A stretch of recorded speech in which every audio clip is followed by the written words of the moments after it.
Hello दोस्तों, तो पिछले वीडियो में हमने बात की थी मोल कॉन्सेप्ट के, उससे रिलेटेड सवाल किए गए थे। उसके 3 फॉर्मूले थे, तीनों फॉर्मूला को आप दिमाग में रखिएगा।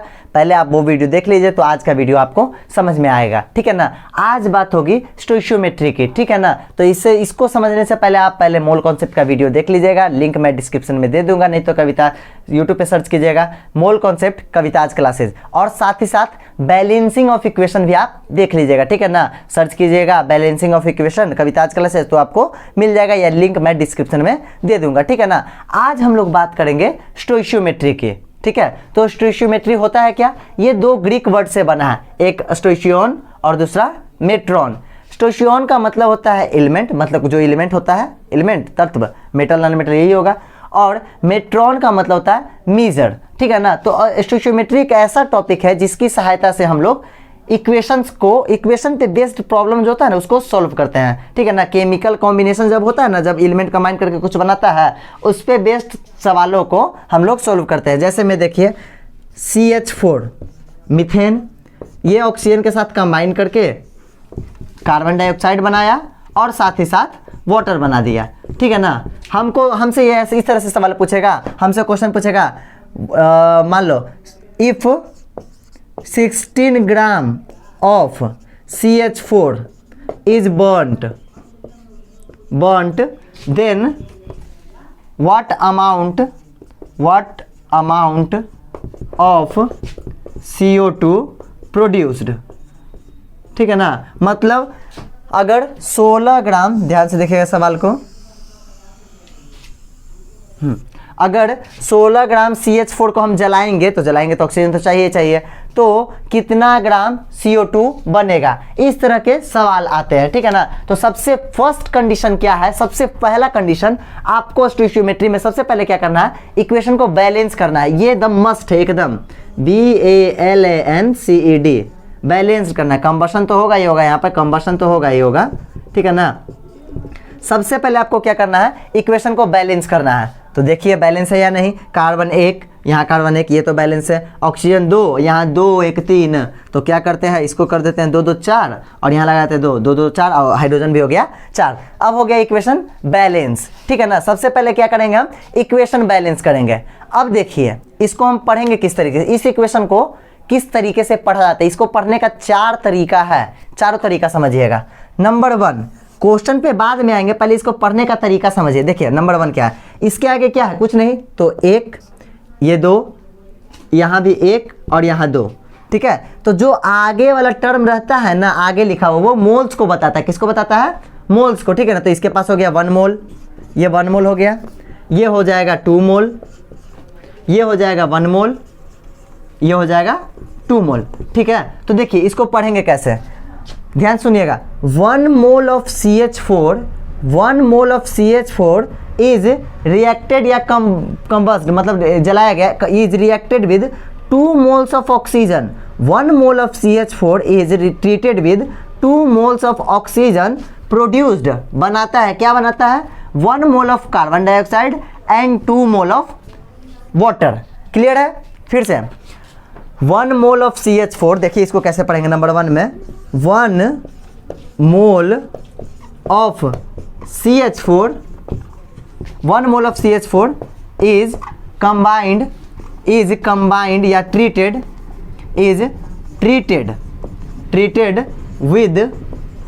with 2 moles of oxygen, 2 moles of oxygen to produced, क्या प्रोड्यूस करेगा? 1 मोल of CO2 and 2 moles of water, यही है स्टोइशियोमेट्री, ठीक है ना। अब देखिए तो इस सवाल, मतलब ये जो एक रिएक्शन है, इसको हम इस तरीके से पढ़ेंगे। ये तो हुआ पहला टाइप, अभी 3 टाइप और है, इसको मतलब 4 तरीके से हम लोग पढ़ सकते हैं, ठीक है ना। अब देखिए ये मोल के टर्म में था तो ऐसे पढ़ दिए। अब बढ़ते हैं इसके आगे, ठीक है। इतना आप जल्दी से नोट कीजिए। तो चलिए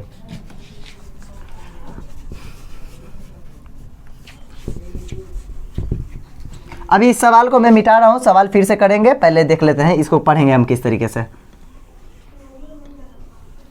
ठीक है ना। ये तो हो गया पहला तरीका पढ़ने का। अब देखिए ध्यान दीजिएगा, हम CH4 1 मोल, तो 1 मोल ऑफ CH4 का कितना ग्राम CH4 हुआ, 1 मोल CH4 का मतलब कितना ग्राम निकाल लेंगे। कार्बन का कितना होता है, कार्बन 12, हाइड्रोजन का 1 है तो 1 गुने 4 कितना हो जाएगा 16, मतलब ये कितना ग्राम 16 ग्राम। ध्यान से ये 16 ग्राम हुआ। अब ये 2 मोल ऑफ ऑक्सीजन, तो 1 मोल ऑक्सीजन का कितना 16 ग्राम, तो 2 मोल है तो कितना हो जाएगा 32। 1 मोल ऑक्सीजन का 16 ग्राम, तो 2 मोल कितना हो जाएगा 32। लेकिन यहाँ पर है कितना मोल बताइए तो जल्दी देखिए, ध्यान से देखिए O2 है, ठीक है ना, O2 2O2, तो हाँ इसको हम पढ़ेंगे कैसे, देखिए ध्यान से, ये हो गया 16 ग्राम और ये O2 का तो हो जाए यहाँ पर 2, ये 2 और 2 4 हो गया, ठीक है ना। तो यहाँ O2 1 मोल ऑफ ऑक्सीजन होता है 16 ग्राम, लेकिन O2 का एक मॉलिक्यूल है तो ये हो जाएगा 32 और 32 दूना 64 ग्राम, ठीक है ना। देखिए ना 4 ऑक्सीजन है ना तो 64 ग्राम। कार्बन डाइऑक्साइड का निकालिए, तो कार्बन का कितना होता है 12 और ऑक्सीजन का 16 दूनी 32, तो 32 12 44 ग्राम, और इसका निकालिएगा तो ये आ जाएगा कितना 18 दूनी 36 ग्राम, ठीक है ना। तो इसको हम कैसे पढ़ेंगे, दूसरा तरीका, 16 gram of CH4, 16 gram of methane या CH4 रिएक्टेड या treated with 64 gram of oxygen. 16 gram of CH4 reacted with 64 gram of oxygen to produce 44 gram of carbon dioxide and 36 gram of water। Clear है, ये हो गया दूसरा method जब हमको term ग्राम में दिया रहा है। कोई दिक्कत है, देखिए चलिए फिर से एक बार कर लेते हैं। 16 gram of CH4 is treated with या reacted with 64 gram of oxygen to produce 44 gram of carbon dioxide and 36 gram of water. Clear है, ये हो गया दूसरा तरीका। चलिए इतना नोट कीजिए, इसके बाद बढ़ते हैं तीसरे तरीके पे। तीसरा तरीका वॉल्यूम का है, वॉल्यूम, ठीक है ना। तो ये कितना मोल, 1 मोल, 1 मोल में कितना वॉल्यूम 22.4 लीटर। ये कितना 2 मोल, मतलब 22.4 ही ना, तो 2 मोल, ये 2 मोल है तो कितना हो जाएगा 44.8 लीटर। 44.8, ये 1 है तो ये भी आ जाएगा 22.4 लीटर और ये हो जाएगा 44.8 लीटर। क्लियर है, ये वॉल्यूम है, वॉल्यूम, ठीक है। चलिए तो अब इसको हम कैसे पढ़ेंगे, देखिए ध्यान से, वॉल्यूम के टर्म में कैसे पढ़ेंगे, दो तरीका तो हो गया। तीसरा, 22.4 litre of methane is treated with 44.8 liter of oxygen to produce 22.4 liter of carbon dioxide and 44.8 liter of water। ठीक है, यानी कि कैसे पढ़ेंगे इसको, 22.4 litre of CH4 treated with 44.8 litre of oxygen to produce कितना 22.4 litre of CO2 and 44.8 litre of water. Clear है, ये हो गया 3 तरीका। ये हमारा पहला तरीका, ये हमारा पहला तरीका, ठीक है। और ये दूसरा वाला, ये वाला 16 ग्राम कंबाइन किया 64 ग्राम से तो बनाया 44 ग्राम कार्बन डाइऑक्साइड और 36 ग्राम ये वाटर, ठीक है। और ये हो गया तीसरा तरीका, ठीक है ना। तो ये वॉल्यूम के टर्म में। अब एक मॉलिक्यूल बचा हुआ है, इतना नोट कीजिए जल्दी से, तो आगे बढ़ते हैं, जल्दी से नोट कीजिए। चलिए तो एक और तरीका क्या हो जाएगा, देखिए इसको हम ऐसे भी पढ़ सकते हैं, one molecule of methane is treated with 2 molecule of one molecule, ये 2 मॉलिक्यूल और ये 1 मॉलिक्यूल और ये 2 मॉलिक्यूल, ठीक है ना। तो इसको हम कैसे पढ़ सकते हैं, 1 molecule of CH4 is treated with 2 molecule of oxygen produced 1 molecule of carbon dioxide and 2 molecule of hydrogen. तो इतने तरीके से हम इसको पढ़ सकते हैं। अब आते हैं इस पे बेस्ड सवाल पे, ठीक है। सवाल का 2 टाइप हम बताएंगे। पहला तो यूनिटरी मेथड से कैसे बनेगा वो पहले बताएंगे, उसके बाद मोल्स की सहायता से हम कैसे निकालेंगे वो मैं बताऊंगा, ठीक है ना। इसको नोट कीजिए, आगे बढ़ते हैं। चलिए तो अब हमारे पास सवाल क्या है, if 64 gram of methane is burnt, 64 gram methane को जलाएंगे तो CO2 कितना प्रोड्यूस होगा। तो सबसे पहले रिएक्शंस, ठीक है ना। 64 मीथेन है तो CH4 प्लस 1 की है तो ऑक्सीजन रिक्वायर्ड है, उसके बाद CO2 बनेगा और साथ ही साथ इसमें से H2O निकलता है, ठीक है ना। तो सबसे फर्स्ट कंडीशन क्या था, इक्वेशन को आपको बैलेंस करना है। बैलेंस कीजिए, यहाँ 2 और यहाँ 2 बैलेंस हो गया।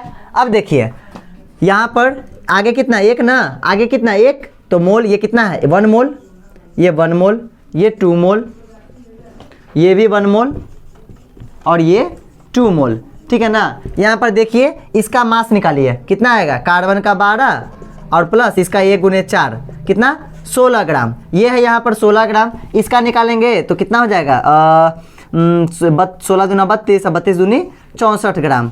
इसका निकालिएगा तो 44 ग्राम और इसका 2 गुने 18, 18 होता है, 18 दूनी 36 ग्राम, ठीक है ना। ये निकल गया इन सब का मास। अब देखिए हमसे 64 ग्राम मीथेन जलाएंगे तो कितना ग्राम CO2 बनेगा, ये पूछा है।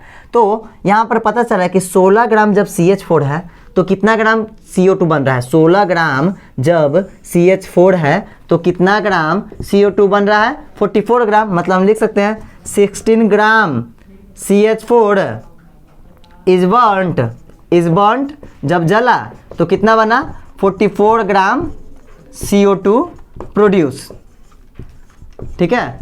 मतलब 16 ग्राम जलाएं तो 44 ग्राम बना, यानी कि 1 ग्राम जलाएंगे CO2 को, CH4 को, तो कितना बनेगा 44/16 ग्राम CO2 बनेगा, ठीक है ना। अब मतलब कितना पूछा 64 ग्राम, तो 64 ग्राम जब जलाएंगे तो बन जाएगा मेरा 44/16 इंटू 64, 16 चौके 64, 4 चौ 16, 4 चौ 16 1 17, 176 ग्राम मेरा कार्बन डाइऑक्साइड बन जाएगा, ठीक है ना।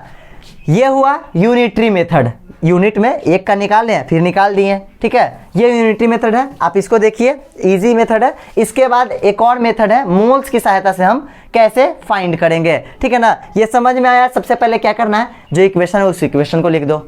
सेकंड पॉइंट, इक्वेशन को बैलेंस करना है। बैलेंस करने के बाद कितना मोल है, मोल्स लिख दो और उसका मास, ठीक है ना। जैसे यहाँ पे 16 ग्राम, ये 64, ये 44 और ये 36 ग्राम, ठीक है ना। उसके बाद साफ दिखाई देगा आपको, 16 ग्राम ही था तो 44 ग्राम बनाया, 16 ग्राम था तो 44 ग्राम, तो 1 ग्राम होगा तो 44/16 और 64 ग्राम होगा तो 44/16 गुने 64। क्लियर है। चलिए इसको नोट कीजिए जल्दी से, अब बढ़ेंगे अगले सवाल पे। चलिए इस बार हमसे पूछा है क्या, इस बार हमसे पूछा है find volume of CO2। Same question वही है लेकिन इस बार वॉल्यूम पूछा है, ठीक है ना। तो वॉल्यूम वाला पढ़ने के लिए बताते हैं। इसको कितना, 1 मोल है ना, ये 1 ये 2 ये 1 ये 2, तो 1 मोल वाला 22.4 लीटर, 1 मोल वाला 22.4 लीटर हो गया। ये तो ये हो जाएगा 44.8, ये कितना हो जाएगा 22.4 लीटर और ये 44.8 लीटर। अब हमसे पूछा है 16 gram of methane is burned, find volume of CO2। ये 16 ग्राम जला है, ठीक है ना। 16 ग्राम का मतलब 1 मोल, इसका निकाल लो मॉलिक्यूलर, ये मोलर मास निकालो ना, इसका 12 4 16, 16 ग्राम का मतलब 1 मोल, और 1 मोल किसके बराबर होता है, मतलब 1 मोल का मतलब कितना 22.4 लीटर, ठीक है ना। उसी तरीके से तो ये कितना बनाएगा, ये 22.4 तो ये भी 22.4। ये तो इजी वे में बन गया यार, कुछ है। जैसे देखो ना 22.4 लीटर, 16 ग्राम का मतलब कितना होता है 1 मोल, या नहीं तो इसको नंबर ऑफ मोल से भी बनाना चाहिए। पहले ऐसे समझो, 1 मोल बराबर 16 ग्राम, और 1 मोल में ही कन्वर्ट करते थे तो ना नहीं आता फॉर्मूला 22.4 लीटर वाला, ठीक है ना। तो ये भी हो जाएगा 22.4 लीटर। ये तो हो गया पहला तरीका। अब या तो ऐसे हम बना सकते हैं, देखिए कैसे, ध्यान से चलिए समझते हैं कैसे हम बना सकते हैं इस सवाल को और बढ़िया तरीके से, ठीक है ना। देखिए चलिए 16 ग्राम है, 16 ग्राम, तो हम ऐसे नंबर ऑफ मोल्स इसका निकालते हैं। चलो number of moles is equal to क्या था, मास बटा मोलर मास, तो मास बटा मोलर मास, ठीक है ना। मोलर मास, मास कितना इसका, मास कितना इसका निकालेंगे, 16 ग्राम दिए हो तो है, ठीक है ना। मास 16 ग्राम और मोलर मास निकालेंगे तो इसका 12 4 16, ये भी 16 ग्राम कट गया। कितना मोल आया, 1 मोल, 1 मोल आया ना, 1 मोल आया। अब ये मतलब 1 मोल ये प्रोड्यूस कितना कर रहा है, 1 मोल, तो यहाँ फार्मूला लगा देते हैं सेम नंबर ऑफ मोल्स का, ठीक है। तो नंबर ऑफ मोल्स बराबर यहाँ कौन सा, नंबर ऑफ मोल्स बराबर कौन सा फार्मूला, वॉल्यूम का, वॉल्यूम बटा 22.4 लीटर, यही था ना। अब हमको वॉल्यूम निकालना है तो क्या करेंगे, नंबर ऑफ मोल्स हमको मिला हुआ है 1 मोल, तो ये 1 रखेंगे, ये भाग वाला गुना में जाएगा, 22.4 इज इक्वल टू वॉल्यूम, तो आया ना वॉल्यूम 22.4 लीटर, ठीक है ना। तो इस तरीके से आप सवाल को बना सकते हैं। क्लियर हुआ, ठीक है ना। चलिए जल्दी से इसको नोट कीजिए, तब बढ़ते हैं अगले सवाल की तरफ। चलिए अब हमारे पास सवाल है find mass of CO2 produce when 5.8 gram of butane is burnt, मतलब 5.8 ग्राम ब्यूटेन को जलाएंगे तो कितना ग्राम CO2 बनेगा। तो सबसे पहले क्या करते हैं बैलेंस, सबसे पहले तो बैलेंस ही करेंगे ना। हाँ तो चलो बैलेंस करते हैं। कार्बन 4 एक काम करते हैं 4 दूनी 8, ठीक है। ऑक्सीजन कितना हुआ, ऑक्सीजन यहाँ पर 2, यहाँ पर 8 दूनी 16 1 17, 13 दूनी 26 कर देते हैं, 8 दूनी 16 और 16 कितना चाहिए 16 4 6 10 लगा देते हैं। हाँ चलो बैलेंस हो गया, ठीक है। कितना देख लो ध्यान से, कार्बन 4 दूनी 8, कार्बन 8, हाइड्रोजन 10 दूनी 20, हाइड्रोजन 10 दूनी 20, ऑक्सीजन 13 दूनी 26, ऑक्सीजन 8 दूनी 16 और 10 26, बैलेंस हो गया। अब उसके बाद देखो आगे वाला किसको बताएगा, मोल्स को। ये 2 मोल, हाई वाला 13 मोल, हाई वाला 8 मोल और ये वाला 10 मोल। क्लियर है, 2 मोल 13 मोल 8 मोल 10 मोल, ठीक है ना। हमसे मास पूछा है, इसे यूनिटरी मेथड से भी बना सकते हैं, लेकिन नंबर ऑफ मोल से कैसे निकालेंगे ये देखो ध्यान से देखिएगा।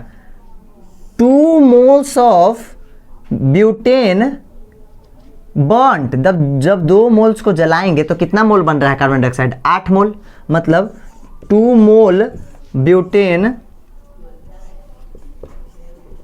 बर्न्ड गिव्स क्या दे रहा है 8 mole of CO2, 8 mole of CO2, यानी कि 1 मोल जलाएंगे ब्यूटेन को तो कितना मोल देगा 8/2, यानी कि 4 मोल देगा इसका CO2 का, 4 मोल ऑफ CO2। अब क्या करते हैं हम इसका नंबर ऑफ मोल्स निकालते हैं इसके लिए ब्यूटेन का, ठीक है ना। ब्यूटेन का नंबर ऑफ मोल्स का फॉर्मूला ऑल यू नो, सब जानते हैं, मास बटा मोलर मास। तो मास कितना दिया हुआ है 5.8, तो 5.8 ऊपर 5.8 ग्राम बटा मोलर मास कितना, मोलर मास ही कितना ठीक है ना 4, तो 12 4 48 और 10 58 ग्राम आ गया, ठीक है ना। इसको काटोगे तो कितना आ जाएगा 0.1 नंबर ऑफ मोल्स आ गया, ब्यूटेन का नंबर ऑफ मोल्स आ गया, ठीक है ना। ये नंबर ऑफ मोल्स निकला, okay. Number of moles butane का 0.1 मोल। तब देखिए 2 mole butane gives 8 mole of CO2, तो 1 मोल कितना देगा 4 मोल, तो कितना 0.1 मोल ब्यूटेन गिव्स 4, देखो 0.4 इंटू 0.1 यानी कि 0.4 मोल ऑफ CO2, ठीक है ना। अब देखिए 0.1 मोल ब्यूटेन लिए तो 0.4 मोल CO2 बन गया। हमको पूछ क्या रहा है, मास निकालना है उसका, इसका मास निकालना है। तो फार्मूला उसके लिए CO2 के लिए अब देखिएगा, CO2 के लिए क्या लगाते हैं नंबर ऑफ मोल्स का फार्मूला। तो नंबर ऑफ मोल्स बराबर क्या होता है मास बटा मोलर मास, चूंकि इसका मोल्स हमको पता चल गया कितना होगा, मास बटा मोलर मास, तो मास कितना इसका नहीं पता, x मान लेते हैं। मोलर मास CO2 का, कार्बन का 12 जोड़ 16 दूनी 32, तो 44 ग्राम। अब देखिए नंबर ऑफ मोल्स कितना है 0.4 इज इक्वल टू x बटा 44, तो x का वैल्यू कितना आ जाएगा 0.4 इंटू 44, 4 चौके 16, 4 चौके 16 1 17, एक अंक के बाद 17.6 ग्राम कार्बन डाइऑक्साइड प्रोड्यूस होगा।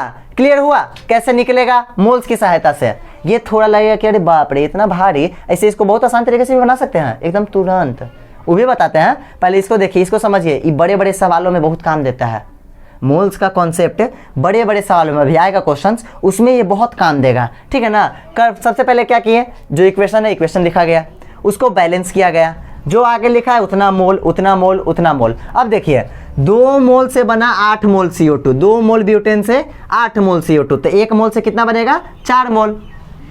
हम इसका नंबर ऑफ मोल्स निकाल लेते हैं। 5.8 ग्राम में कितना मोल्स होगा इसका, हमसे पूछा 5.8 ग्राम में CO2 का मास पूछा, तो हम क्या करेंगे सबसे पहले 5.8 ग्राम ऑफ ब्यूटेन में इसका मोल्स निकालेंगे। नंबर ऑफ मोल्स निकालने का फॉर्मूला मास बटा मोलर मास 0.1 आ गया, तो 0.1 मोल ऑफ ब्यूटेन कितना जलाएगा, CO2 कितना प्रोड्यूस करेगा जलेगा, तो 0.4 मोल ऑफ CO2 बना दिया। अब हमको इसका मोल पता चल गया है, 5.8 ग्राम ब्यूटेन को जलाएंगे तो इतना मोल हमको मिलेगा। अब क्या करेंगे, नंबर ऑफ मोल्स निकाल देंगे। नंबर ऑफ मोल्स का फॉर्मूला CO2 के लिए तो मास बटा मोलर मास और फिर मास इसका निकल जाएगा। ये हुआ थोड़ा भारी मेथड है, लेकिन ये ज़्यादा बढ़िया है। क्यों? बड़े बड़े सवालों में ये मेथड काम देता है। इसको नोट कीजिए। अब यूनिटरी मेथड से हम लोग इसको बनाते हैं, जल्दी से नोट कीजिए ना। हो गया, चलिए अब देखिए यूनिटरी मेथड से कैसे बनेगा। आपको जो मेथड अच्छा लगे आप उससे बनाइए, लेकिन ये मेथड बड़े बड़े सवालों के लिए ज़्यादा बढ़िया है, ठीक है ना। चलिए देखिए यूनिटरी मेथड से कैसे बनेगा। चलिए अब देखिए यूनिटरी मेथड से कैसे बनाते हैं। सबसे पहले देखिए क्या, इसका मास निकालेंगे, क्योंकि मास के टर्म में दिया तो मास निकालते हैं, ठीक है ना। कितना है? कार्बन का 12, पहले तो 2 बार है तो 2 से गुना होगा। कार्बन 4 है तो 12 गुने 4 प्लस हाइड्रोजन 1 गुने 10, ये हो गया तो कितना हो जाएगा 2, 12 चौके 48 और जोड़ 10 58, 48 58 दूना 100, कितना हो जाएगा 58, 8 दूनी 16, 5 दूनी 10 से 11, 116 ग्राम। 116 ग्राम ये निकला। ऑक्सीजन का निकालिए भाई, तो ऑक्सीजन का कितना होता है?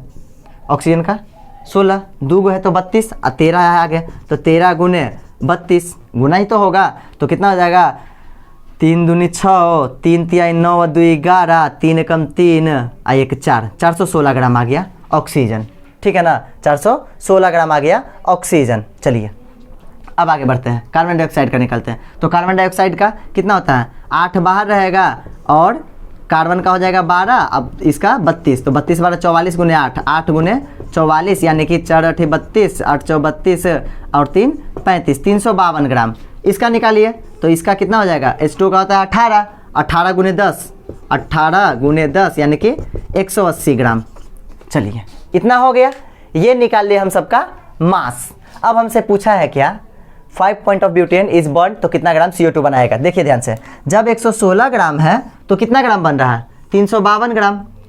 जब 116 ग्राम ब्यूटेन को बर्न कर रहे हैं तो कितना ग्राम बन रहा है? 352 ग्राम, ठीक है ना। तो जब 1 ग्राम को बर्न करेंगे तो कितना बनेगा? 352 बटा 116 ग्राम। क्लियर है? देखिए ध्यान से, जब 116 ग्राम था तो 352 बना, 1 ग्राम रहेगा तो 352 बटा 16। हमसे कितना का पूछा? 5.8, तो 5.8 ग्राम रहेगा तो कितना बनेगा? 352 गुने 116 बटा 116 गुने 5.8। क्लियर हुआ? इसको सोल्व कीजिएगा तो आंसर वही पीछे कितना है था? 176 ना, 176 ग्राम आ जाएगा। क्लियर हुआ? इतना जल्दी से नोट कीजिए तो देखिए जल्दी। चलिए तो इस तरीके से सवाल हम सोल्व कर लेंगे। ये हो गया यूनिटरी मेथड। अब मान लीजिए हमसे वॉल्यूम भी पूछ देता तो वॉल्यूम भी निकल जाता। अगर बाय द वे आपसे बोल देता क्या, हाँ 44.8 ऑफ ब्यूटेन, अगर 44.8 लीटर ब्यूटेन जलाते तो कितना CO2 प्रोड्यूस होता है, ठीक है ना। तो वॉल्यूम का फॉर्मूला लगा लेते हैं, मोल्स के हिसाब से। मोल्स के हिसाब से लगता है ना, आगे वाला जो रहता है उसी के हिसाब से। क्लियर हुआ? तो इस तरीके से हम सवाल बना सकते हैं। अब बढ़ते हैं एक और खूबसूरत से सवाल पे, ठीक है ना। इसको जल्दी से नोट कीजिए। चलिए तो अब हमारा सवाल क्या है? Find the amount of CO2 required to produce 11.2 litre of CO2। देखिए यहाँ पे गधा क्या किया है, इन्ने वाला दिले है, इन्ने वाला पूछ रहा है। बताइए ऐसे करेगा? कोई बात नहीं, हम लोग बना लेंगे, हम हैं साथ में तो कोई दिक्कत नहीं है। किताब साथ में रहना चाहिए और साथ ही साथ पैसा, सब कुछ साथ में। चलिए देखिए ये आगे एक बैलेंस है कि नहीं पहले चेक कर लो। बैलेंस तो है, साथ में CO1 CO1 O3 1 2 3 हो गया, कार्बन कार्बन बैलेंस है। ये आगे एक लगा हुआ, इसके आगे भी एक, इसके आगे भी एक, मतलब ये है 1 मोल, ये भी 1 मोल और ये भी 1 मोल। अब देखिए हमारे पास ये नहीं पता, इसका मास पूछा है कि कितना जलाएं, कितना ग्राम CO3 जलाएंगे कि हमको 11.2 लीटर CO2 मिले, ठीक है ना। ऐसे लीटर की बात की है तो लीटर पे हम तो इसका लीटर वाले निकाल लेंगे, 12.2 को 4 कर करके ऐसे निकाल लेंगे, लेकिन हमको मास पूछ दिया, ठीक है ना। तो देखिए क्या करेंगे, सबसे पहले इधर से नंबर ऑफ मोल्स निकाल लेंगे और उसको यहाँ, चूंकि ये 1 है ये भी 1 है, तो ये अगर 0.5 होगा तो ये भी 0.5, मतलब जितना भी आए, ठीक है ना। तो हम क्या करते हैं यहाँ पर नंबर ऑफ मोल्स निकाल लेते हैं, ठीक है ना, नंबर ऑफ मोल्स। अब देखिए मास बटा मोलर मास, मास बटा मोलर मास, लेकिन यहाँ पर तो वॉल्यूम है, तो वॉल्यूम का फॉर्मूला, वॉल्यूम कितना 11.2 लीटर बटा 22.4 से डिवाइड करते थे ना, तो ये कितना आ जाएगा 0.112 आएगा ना, तो 0.5 आ जाएगा, 0.5 मोल्स। ये आ गया मेरा नंबर ऑफ मोल्स। अब नंबर ऑफ मोल्स निकल गया, इधर वाला को उधर रखते थे, यानी कि 0.5 मोल of CO2 produced when when how many moles of ये CO2 इज बॉन्ड। देखिए कैसे निकलेगा, ध्यान दीजिएगा, दोनों सेम है ना, ये एक तो ये भी एक। अगर ये 0.5 होगा तो ये भी 0.5 हो जाएगा, ठीक है ना। अगर ये 0.5 मोल बना तो इसको 0.5 ही जलाए होंगे ना, चूंकि एक जलाए तो एक मिला, तो 0.5 मिला मतलब 0.5 मोल जलाए होंगे। अब हमसे मास पूछा है तो इसमें लगा देंगे नंबर ऑफ मोल्स का फॉर्मूला, क्या, मास बटा मोलर मास, मास बटा मोलर मास, ठीक है ना। चलिए नंबर ऑफ मोल्स हमको फाइंड है 0.5, मास नहीं पता x, मोलर मास निकालिए। कॉपर, कॉपर का कितना होता है, सोचिए सोचिए सोचिए, कॉपर Cu 28 दूनी 56 ले ले, 56 ले लेते हैं, ठीक है। तो ये हो जाएगा 28 दूनी 56 और एक मिनट 28, तो ये Cu कॉपर है ना, कॉपर का 29 होता है, 29 दूना 58 लेना पड़ेगा, ठीक है ना। तो 58 प्लस C कार्बन का कितना 12 और 16 तिया 48, क्लियर है। अब इसको ऐड कर लीजिए, तो 8 2 10 8 18, 5 1 6 4 10 और 1 11, 118 आ गया, ठीक है ना। तो 118 नीचे रख देंगे और x बराबर आ जाएगा मेरा कितना 0.5 गुने 118, मल्टीप्लाई कीजिए अपना आंसर। चलिए इसको मल्टीप्लाई कीजिएगा, आपका आंसर आ जाएगा। ओहो एक मिनट, कॉपर है ना, तो कॉपर का 29 दुगना करके तो हम लोग चल सकते हैं, सही, कोई गलती नहीं होगा, लेकिन आंसर मैच नहीं करेगा। कॉपर का 29 64 होता है भाई लोग, देखो देखो देखो, अब बहनें लोग जो भी देख रही हैं, स्टूडेंट सब देखिए, ये 64 हो जाएगा, तो आ जाएगा 1 2 4 8 4 12 2 14, हाँ ठीक है। तो ये 1 2 4 से इसको डिवाइड कर देंगे और इसको 1 2 4 से मल्टीप्लाई कर देंगे, तो 4 5 20 का 0, 12 5 60 और 2 62 मतलब 62 ग्राम आ गया हमारा CuCO3। क्लियर हुआ, समझ में आया किस तरह से सवाल बनाना है। जो दिया रहा है पहले मोल्स निकालो, नंबर ऑफ मोल्स, जिसका दिया रहा है सबसे पहले नंबर ऑफ मोल्स निकालेंगे। जैसे यहाँ CO2 का हमको क्या दिया हुआ था, लीटर में दिया हुआ था इसका वॉल्यूम, तो इसका नंबर ऑफ मोल्स निकालें। अब यहाँ पर इक्वेशन से पता चल रहा है कि 1 मोल 1 मोल 1 मोल, मतलब 1 मोल से 1 मोल बन रहा है, मतलब ये अगर 0.5 मोल बना होगा तो ये कितना होगा 0.5 ही होगा। उससे फिर नंबर ऑफ मोल्स इसका पता चल गया, फिर मास इसका निकालना था तो फॉर्मूला लगा दिया, मास निकल गया। क्लियर हुआ, इस तरीके से हम सवाल बना सकते हैं, कोई दिक्कत। तो ये था केमिकल इक्वेशंस का क्वेश्चंस, केमिकल कॉम्बिनेशन जितना भी तरह का होगा ना, इससे इतना ही इसी तरह के क्वेश्चंस आएंगे, आपको इन सारे क्वेश्चंस को बनाना है, ठीक है ना। जल्दी से इसको नोट कीजिए, जल्दी क्विक।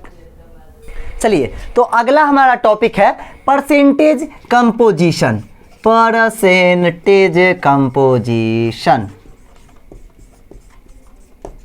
ये तो और आसान है, सब कुछ है, क्या है, कुछ नहीं, ठीक है ना। देखिए कैसे, जैसे आपको मान लिया, ये ऐसे मार लिया जाए, नहीं समझिए, ऐसे क्वेश्चन देते हैं हम, CaCO3 लिखते हैं, ठीक है ना, CaCO3। अब आपसे इसमें पूछेगा कैल्शियम कितना परसेंट है भाई, कैल्शियम का परसेंटेज बताओ तो कार्बन कितना परसेंट है ये बताओ तो, ऑक्सीजन कितना परसेंट है ये बताओ तो। इस तरह के सवाल रहेंगे, तब कैसे करोगे देखो उसको बताते हैं, ठीक है ना। परसेंटेज कंपोजिशन मतलब हर एक एलिमेंट कितना कितना परसेंट दिए गए कंपाउंड में है। इसका तरीका क्या है निकालने का, जैसे आपको मान लो कैल्शियम का निकालना है, सबका पहले आप टोटल मास निकाल लो, इसका टोटल मास, ठीक है ना, molecular mass total molar mass निकालो, इसका टोटल मास, ठीक है ना। चलो टोटल मास क्या हो जाएगा, कैल्शियम है, कैल्शियम का कितना 20 दूना 40, 40 जोड़ इसका 12 जोड़ इसका 16, 16 तिया 16 गुने 3 48, सबको ऐड करोगे तो 48 और 12 60 40 ये आ गया 100 ग्राम। क्लियर है। अब मान लो आपको कैल्शियम का निकालना है, तो कैल्शियम का निकालना है percentage of calcium in calcium carbonate. अगर निकालना है, जिसका निकालना है उसका मास ऊपर, कैल्शियम का निकालना है तो कैल्शियम का मास ऊपर 14 ग्राम या 14 U जो लिखो, डिवाइड अपॉन टोटल का, टोटल कितना 100 ग्राम, 100 नीचे अगुने 100, ठीक है, 100 से 100 मर गया, 40 बच गया, 40 आ गया, 40% कैल्शियम है कैल्शियम कार्बोनेट में। क्लियर हुआ। जिसका पूछे उसका ऊपर। परसेंटेज कंपोजिशन क्या होता है इसका formula, mass of the compound, mass of the element, sorry mass of the element गुने 100 बटा टोटल मास, मतलब जिसका पूछे उसका ऊपर बटा टोटल गुने 100। समझ में आया। इसको नोट कीजिए और एक दो क्वेश्चन देते हैं, इस पे जल्दी से नोट कीजिए। चलिए अब है क्या, H2SO4 दे दिया, ठीक है ना। इसमें हमसे सल्फर का पूछ दिया, परसेंटेज ऑफ सल्फर, ठीक है, परसेंटेज सल्फर का परसेंटेज। तो करना कुछ नहीं है, सबसे पहले इसका पूरा मास निकाल लो, पूरा, बूढ़ा नहीं पूरा। H2 है हाइड्रोजन, 1 गुने 2 2 है। सल्फर का कितना होता है 16 दूनी 32, 32 लिख दिए। जोड़ ऑक्सीजन का कितना होता है 16, 4 गो है तो हो जाएगा 64, जोड़ दीजिए 64, 2 जोड़ 32 जो 64, 64 ये हो जाएगा 98 ग्राम। क्लियर हुआ। अब परसेंटेज ऑफ सल्फर निकालना है, तो सबसे पहले सल्फर का मास होता है कितना 16 दूनी 32, तो 32 के रख देंगे हम ऊपर, 32 ना होता है भाई, जितना होगा उसको ऊपर बटा 98, इसको काट दीजिए तो 16 दूनी बेचारा मर जाएगा, अब कटेगा तो गुने 100 कौन करेगा, हम गुने 100 हो गया। अब देखिए इस 16 दूनी 32 कटा, ग्राम से ग्राम तो पहले ही मर गया, आई 49 दूना 98 और गुने 100, बड़ी नाइंसाफ़ी हो रहा है बेचारे के पास, खाली कट छट रहा है। चलिए ऊपर आ जाएगा कितना 16 बटा 49, इतना परसेंट भाग दे लीजिएगा, हमको ना आता है, ये ना सोचिएगा नहीं दे रहे हैं तब, ठीक है ना। तब ये हो गया सल्फर का परसेंटेज। परसेंटेज कंपोजिशन समझ में आया, बहुत ही आसान, ये ज़्यादा टफ नहीं है, कुछ जिसका पूछे उसका ऊपर बटा टोटल गुने 100। क्लियर है, जल्दी से इसको नोट कीजिए, तब बढ़ते हैं आगे। चलिए तो अब बात करेंगे इंपीरिकल फार्मूला और मॉलिक्यूलर फार्मूला की। अब हाई का होता है भाई मॉलिक्यूलर, कूलर एसी सब चलाएंगे हम आज। Molecular formula and empirical formula, देखिए दोनों क्या होता है, दोनों समझिए, बहुत ही आसान है, ठीक है ना। 1 मिनट में इंक डाल लेता हूँ, थोड़ा देर वेट कीजिए। चलिए तो मॉलिक्यूलर फार्मूला और इंपीरिकल फार्मूला की बात करते हैं, ठीक है ना। तो देखिए जैसे मैं एक फार्मूला ले देता हूँ C6H12O6, ठीक है ना। तो मॉलिक्यूलर फार्मूला क्या होता है, actual number of elements present in the formula. तो इसमें कार्बन का एक्चुअल नंबर कितना है 6, तो जैसा जो भी फार्मूला रहेगा ना एक्चुअल में, वो उसका मॉलिक्यूलर फार्मूला हो जाएगा, ठीक है ना। ये एक्चुअल नंबर ऑफ एटम्स बोलिए, एलिमेंट्स बोलिए, वही रहता है, ठीक है ना। ठीक है, तो हम बोलेंगे ग्लूकोज में एक्चुअल नंबर में कार्बन कितना 6, हाइड्रोजन 12, ऑक्सीजन 6, तो ये हो गया इसका मॉलिक्यूलर फार्मूला। और इंपीरिकल फार्मूला क्या होता है, इन सब का सिंपलेस्ट रेशियो, काटिए मारिए, तो ये कट जाएगा 6, ये 6 एकम 6, 6 दूनी 12, इसको एकदम सिंपल तोड़ ताड़ के लिखना है, तो C आ जाएगा, CH2 हो जाएगा और O हो जाएगा। तो ये हो गया इसका इंपीरिकल फार्मूला। जैसे हम लिख दिए C6H6 क्लियर है, हम लिख दिए C6H6, 6 से 6 कट जाएगा, इंपीरिकल क्या हो जाएगा CH। क्लियर है, इंपीरिकल फार्मूला क्या होता है, ratio, simplest whole number ratio, एकदम काट छाट के तोड़ देना है, एकदम हड्डी पसली एक कर देना है। और मॉलिक्यूलर फार्मूला क्या हो जाएगा, जो एक्चुअल नंबर में एलिमेंट्स मौजूद रहेगा। इतना तक क्लियर है। इंपीरिकल फार्मूला क्या होता है, सिंपलेस्ट रेशियो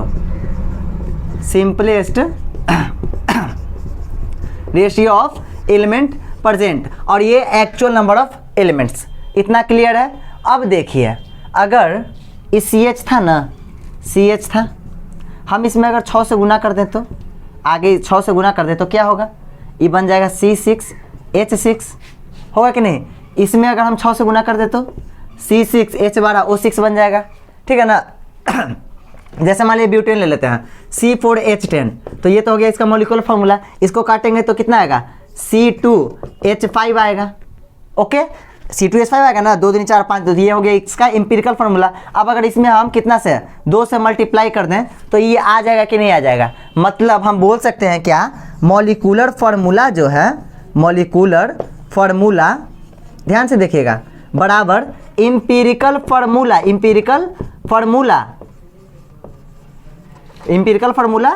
एक मिनट यहाँ लिख देते हैं इसको, CH में 6 से गुना किए थे और C2H5 में 2 से गुना किए थे।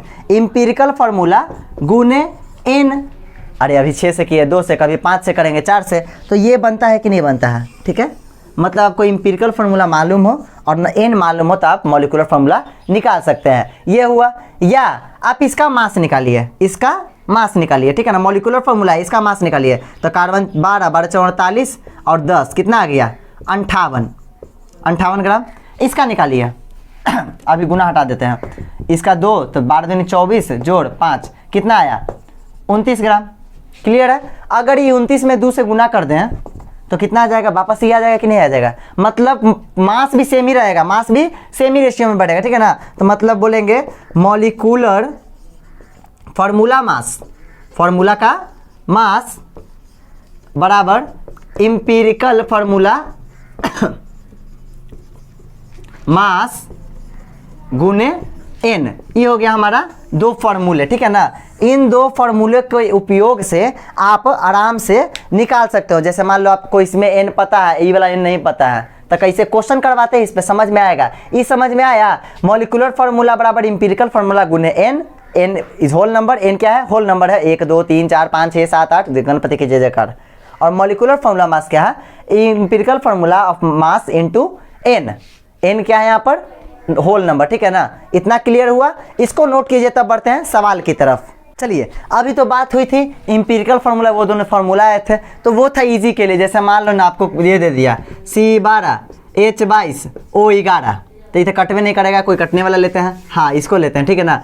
C10 H20 डेकिन का फार्मूला, ठीक है ना, ये मिल गया। ये है मॉलिक्यूलर फार्मूला, इसका हमको इंपीरिकल पूछेगा, तो क्या करेंगे, CH2 डिवाइड कर देंगे 10 से। क्लियर हुआ, कोई दिक्कत नहीं ना। तो मॉलिक्यूलर से इंपीरिकल, इंपीरिकल से मॉलिक्यूलर हम बना सकते हैं, लेकिन किंतु परंतु हमको करना क्या है, समझे। हम अब बढ़ाते हैं आगे। देखिए, ये तो हुआ सिंपल वाला, लेकिन अब क्या करोगे जब एलिमेंट परसेंटेज में दे दे। जैसे आपको बोल दे हाइड्रोजन 40%, ऑक्सीजन इतना %, कार्बन इतना %, तब फॉर्मूला बनाकर दिखाओ। उस सवाल पे एक सवाल लेते हैं अभी, तो अब उसकी बात करेंगे। चलिए, तो ये है हमारा सवाल। हमको दिया कार्बन 80%, हाइड्रोजन 20%, हमको बोला इंपीरिकल फार्मूला निकाल के दिखाइए भाई, और मॉलिक्यूलर फार्मूला भी। सबसे पहली बात, हमको यहाँ पे पता नहीं है कौन सा नहीं वो नहीं, यहाँ पे हमको पता ही नहीं है कि फार्मूला क्या है, फार्मूला ही बनाना है। परसेंटेज दिया हुआ है, ना कि फार्मूला दिया हुआ है, ठीक है ना, ताकि उसको काट छाट के हम छोटा कर लेते हैं। लेकिन देखिए इसको कैसे बनाएंगे, ये चार्ट आप याद कर लीजिए। पहले एलिमेंट लिखना है, परसेंटेज लिखना है, एटॉमिक मास लिखना है, कांस्टेंट इन सैंपल लिखना है, number of mole, sample ratio, simplest whole number ratio. कौन क्या होता है अभी सब बताते हैं, ठीक है ना।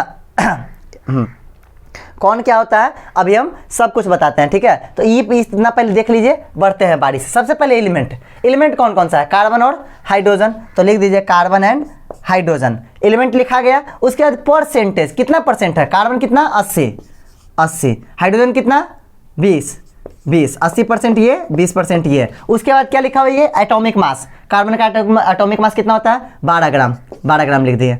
हाइड्रोजन का 1 ग्राम लिख दिए। उसके बाद कांस्टेंट इन सैंपल, अगर मान लीजिए ये कितना में होगा, 100% में होगा ना, 100% में 80% कार्बन 20% हाइड्रोजन, मतलब 100 ग्राम में 80 ग्राम कार्बन और 20 ग्राम हाइड्रोजन। तो ये कांस्टेंट कितना, जितना % रहेगा उसको ग्राम के साथ लिख देंगे, 80 ग्राम, ये 20 है तो 20 ग्राम। उसके बाद क्या बोला है, number of moles. Number of moles निकालने का फॉर्मूला मास बट्टा मोलर मास, मास बट्टा मोलर मास। तो गिवन मास 80 है तो 80 रहेगा ऊपर, बटा मोलर मास कितना 12, तो 12 नीचे। इसमें भी गिवन मास कितना 20 ऊपर, बटा नीचे कितना 1, भाग दीजिएगा तो बरछक 72.80, बरछक 72, ऐसे 600 आएगा, या 7 ले लीजिए, कोई दिक्कत नहीं है। इसको दीजिएगा तो ये तो 20 आ जाएगा, 20 मोल आ गया, ये इतना आ गया। उसके बाद सैंपल रेशियो में क्या करना है, ये दोनों को चुपचाप लिख दीजिए, जो नंबर ऑफ मोल्स है ना उसको चुपचाप लिख दीजिए, मुंह बंद करके लिख दिए। अब उसके बाद इन दोनों में जो छोटा रहेगा, ये है छोटा, जो भी छोटा रहे उससे भाग दे देंगे, जो भी छोटा रहे उससे भाग दे देंगे। क्लियर है, भाग दीजिएगा तो ये कट के आ गया 1, और इसको भाग दीजिएगा तो ये 3 पॉइंट समथिंग आएगा। लेकिन आपको पॉइंट नहीं लेना है, सिर्फ आपको जो होल नंबर रहेगा वो होल नंबर लेना है, डेसिमल के बाद वाला नहीं लेना है। क्लियर है, तो ये आया 1 तो 1 लिख देंगे, ये 3 तो 3 लिख देंगे। अब एम्पिरिकल फार्मूला क्या होता है, यहाँ पर एम्पिरिकल फार्मूला क्या बनेगा, इसी है, लिख दीजिए, H लिख दीजिए। C के कितना आया, 1 H3 आया, यानी कि बन गया CH3। ये तो बना इंपीरिकल फार्मूला। बनाने का तरीका फिर से, element, percentage, atomic mass, constant in sample, number of moles, sample ratio, simplest whole number ratio. बारी बारी से सबको लिख देना है, बस आराम से एकदम धीरे धीरे करते जाना है, सही बनेगा। क्लियर हुआ, ये तो हो गया, इंपीरिकल फार्मूला निकल गया। अब हमसे बोला है मॉलिक्यूलर फार्मूला भी निकालिए। मोलर मास अगर 30 हो तो तब क्या करेंगे, देखिए ध्यान से। हमको इंपीरिकल फार्मूला मिल गया ना, मेरे पास इंपीरिकल फार्मूला तो आ गया। हमको पूछ रहा है मॉलिक्यूलर फार्मूला, हमसे पूछ रहा है। चलिए देखिए ध्यान से, इंपीरिकल फार्मूला बड़ा मॉलिक्यूलर फार्मूला क्या होता था, मॉलिक्यूलर फार्मूला बराबर इंपीरिकल फार्मूला गुने n। एक मिनट, हाँ ये था, लेकिन हमको n मालूम नहीं है। n का एक और फार्मूला लिखे थे, याद है कि ना, n बराबर या मॉलिक्यूलर फार्मूला मास बराबर इंपीरिकल फार्मूला मास गुने n। तो n निकाला तो मॉलिक्यूलर फार्मूला मास ऊपर, यानी कि ऊपर 30, इंपीरिकल फार्मूला मास निकाल लीजिए इसका। कार्बन का 12 जोड़ 3 कितना आ गया, 15। तो नीचे 15, तो n कितना आ गया, 2। अब कुछ नहीं करना, इंपीरिकल फार्मूला CH3 है, उसको 2 से मल्टीप्लाई कर देंगे तो हो जाएगा C2 3 दूना 6 H6। समझ में आया। तो ये था मॉलिक्यूलर फार्मूला निकालने का तरीका। क्लियर हुआ, एकदम साफ से, एकदम अच्छे से इसको देखिए, समझिए। आज के वीडियो में बस इतना ही। अब मिलेंगे अगले वीडियो में, और अगले वीडियो में बात होगी एकदम बहुत ही इंपॉर्टेंट टॉपिक, मोल कॉन्सेप्ट की आगे। क्या, कंसंट्रेशन ऑफ सॉल्यूट, मतलब कोई भी molarity percentage, mass by mass percentage, volume by volume percentage, mass by volume percentage, normality, formality, सब कुछ की। क्लियर है ना। खाली एकदम लिट्टी चलेगा, चोखा आप लोग लेके आएगा, लिट्टी हम बना के रखेंगे, ठीक है ना। तो लिट्टी चोखा की पार्टी होगी अगले बार, अगले वीडियो में, जो कि आएगी कल या परसों में आ जाएगी, ठीक है ना। वीडियो देखिए, इसको एकदम बढ़िया से समझिए, घर पे रहिए, सुरक्षित रहिए, और सोनू सूद जी के लिए मतलब बहुत अच्छे, वो बहुत अच्छा काम कर रहे हैं, ठीक है ना। Hats off to Sonu sir, good luck.